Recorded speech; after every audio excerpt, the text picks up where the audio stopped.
الحمد لله وحده والصلاة والسلام على من لا نبي بعده. اما بعد فاعوذ بالله من الشیطان الرجیم. به نام خدای بخشنده و مهربان. ابتدای جزء دهم موضوع غنیمت است. بعد از اون خداوند متعال دنباله قصه بدر را ذکر می کند. غزوه بدر، معرکه بدر، اولین معرکه بین مسلمانان و بین مشرکین، بین حق و بین باطل بوده. خداوند متعال کمر باطل رو در این جنگ شکستون و شان و شوکت و عزت و اون ولوله‌ای که اونها داشتن، تکبر و غروری که داشتن، خداوند متعال اون رو برایشون از بین برد. مسلمانان هم ثابت قدم شدن، خوشحال شدن و فهمیدن که در این قربانی ها برای ما شفا است و برای ما امن است و امان است و ما میتونیم با این قربانی فتوحات اسلامی رو به دست بیاریم. این دروازه‌ای بود که برای فتوحات اسلامی باز شد، اولین معرکه بدر. و این درس بود برای صحابه که اگر شما میخواهید نصرت و مدد الهی شامل حالتان بشه، مراعات 4 تا چیز رو بکنید. عموما مسلمان ها وقتی این 4 چیز رو مراعات نمی کنن، خداوند متعال شکست رو نصیب اینها می کنن و همه جا ما داریم با چشم می بینیم. اولین حرف اذا لقیتم فئة فاثبتوا. شما وقتی روبروی یک معرکه شدید، زیاد باشن یا کم، خدا اینجا ذکر نکرده، خواه شما 1 باشین و اونا 1,000,000 باشن. اذا لقیتم فئة فاثبتوا، ثابت قدم باشین، نترس، از الله بترسید. واذکروا الله کثیرا، یاد الله رو فراموش نکنید. بیاد پایین و بالا و پول و قدرت و مال و شان و شوکت مردم نیفتید. واذکروا الله کثیرا لعلکم تفلحون. سوم، و اطیعوا الله و رسوله، اطاعت خدا و رسول رو فراموش نکنید. ولا تنازعوا، اختلافات بینی رو شما دست نزنید.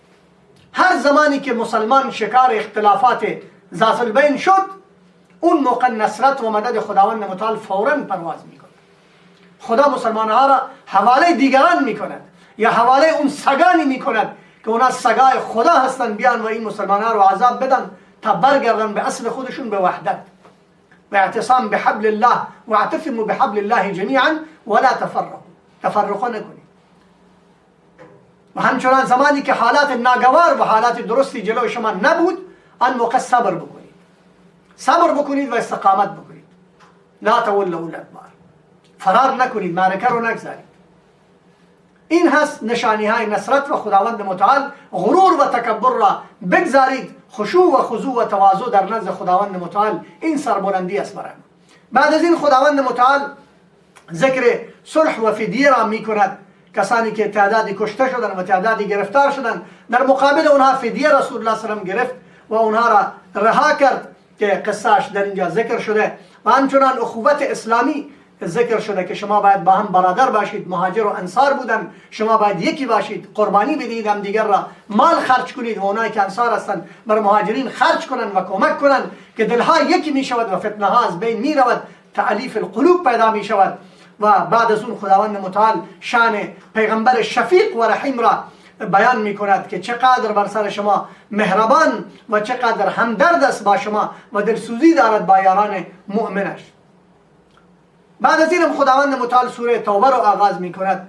سوره توبه به خاطر این سوره را توبه می گوید که اون 3 نفری که به غزوه تبوک نتانستند برن و خداوند متعال ذکر اونها رو کرده بود که وعلى الثلاثه الذين خلفوا، و بعد اونها توبه کردن. ثم تاب الله عليهم ليتوبوا، و اونها توبه کردن و خدا توبه اونها رو قبول کرد، صادق بودن. به خاطر این سوره را سوره توبه گذاشت. ابتدای این سوره اعلان براءت الله و رسولش از مشرکین است.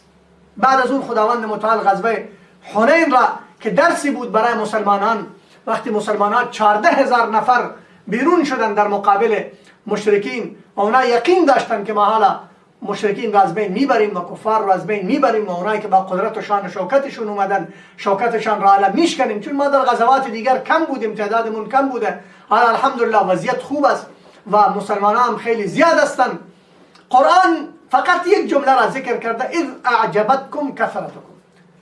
قبلا من ذکر کردم که غرور و تکبر نه، وقتی کثرت شما رو چشماتون میبندد و خداوند متعال رو ناراض میکنه. شما به طرف کثرت، به طرف صحت نگاه نمی کنید، به کثرت نگاه میکنید. اون موقع خداوند متعال ناراض میشود و مدد را بلند میکند. حالا که پیغمبر صلی الله علیه و سلم موجود بوده، بنو هوازن که سردار قبیلهش مالک ابن عوف بوده، اونا بر سر کوها بلند شده در وسط درها صحابه رو زیر نشانهای تیر گرفتن و خیلی از صحابه رو شهید کردن. صحابه هیجان شدن و پا به فرار گذاشتن. پیغمبر خدا صلی الله علیه و سلم بود و فریاد کرد صحابه که برگردید که پیغمبر صلی الله علیه و سلم در وسط شماست و این پیغمبر صادق است، دروغگو نیست.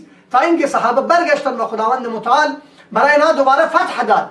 700 نفر را اینها 70 نفر را اینها قتل کردن و 6000 نفر را تقریبا اینها دستگیر کردن، زنده آوردن.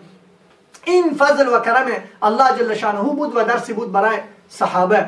داستان غار ثور را خداوند متعال اینجا ذکر کرده. سفر هجرت رسول اکرم صلی الله علیه و سلم با ابوبکر صدیق رضی الله تعالی عنه، زمانی که اینا به غار رفتن، اذ هما فی الغار، در غار بودن و با صاحبش بود، اذ یقول لصاحبه. قرآن واحد شخصیتی رو که به اسم صحابی ذکر کرده اون ابوبکر صدیق بوده.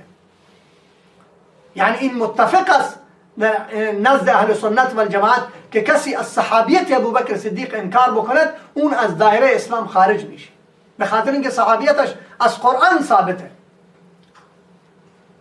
و با رسول اکرم صلی الله علیه و اون محبت و اون شفقتی که داشت و اون مهربانی که داشت، خداوند متعال این صفت خاصی رو فقط برای ابوبکر صدیق نصیب کرد.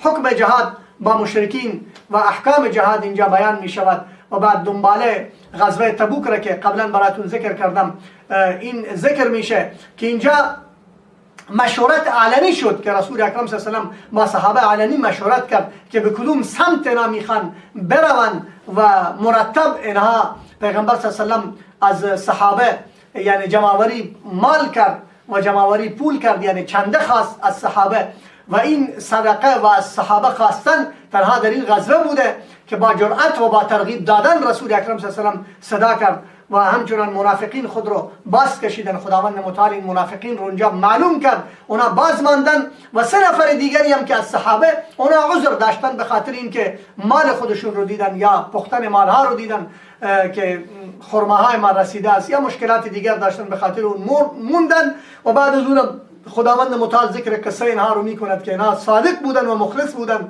توبه کشیدن و خیلی زجر دیدن، حتی 50 روز کسی با اینا صحبت نکرد و بعد از این خداوند متعال اینا رو معاف کرد و مغفرتش کرد. و منافقین چون نمی رفتن و اونها میگفتن که ما مشکل داریم، ما بچه هامون، ما خونه هامون، ما مشکلات داریم، ما فلان، الله میفرماید اینا دروغ میگن. ولو اراد الخروج لأعدوا له عدة ولكن كره الله بعاثهم فثبتهم وقيل اقعدوا مع القاعدين فثبتهم.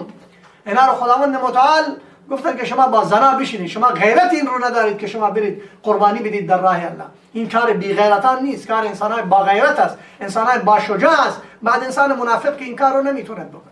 بعد از این خداوند متعال زکات رو ذکر میکند. 8 صنف اهل زکات که اونها فقرا هستن که هیچ ندارن، مساکین هستن که اونها مشکلشون حل نمیشه، پول دارن ولی مشکلشون حل نمیشه، برای اونم شما میتونید زکات بدید. عاملین هستن اونایی که حقوق را از پول زکات میگیرن، حکومت میتواند از پول زکات برایشون، اونایی که کار میکنن برای زکات جمعوری زکات رو میکنند و همچنان مؤلفه قلوب و اونایی که مثلا حتی پول دارن باشن ولی برای تعلیف قلوب برای اونها پول میدادن چون حالا نیست، قبلا بودن حالا نیستن اینها. و فی الرقاب برای غلام ها، برای غلامی که آزاد بخواد بشود با اون کمک بکنید که برای غلام آزاد کردن هم میتونید زکات بدهید. و غارمین کسانی که قرضدار باشن و همچنان فی سبیل الله کسانی که مجاهد و اهل علم و دعات مستحق باشن که اونا در راه خدا بیرون میشن با اونا کمک کردین، طلبه علم باشن با اینا کمک کنید. و ابن السبیل مسافر است، اگرچه اون پولدار مالدارم باشد ولی چون در سفر پول ندارد و خرج و چیزی ندارد با اونم شما میتونید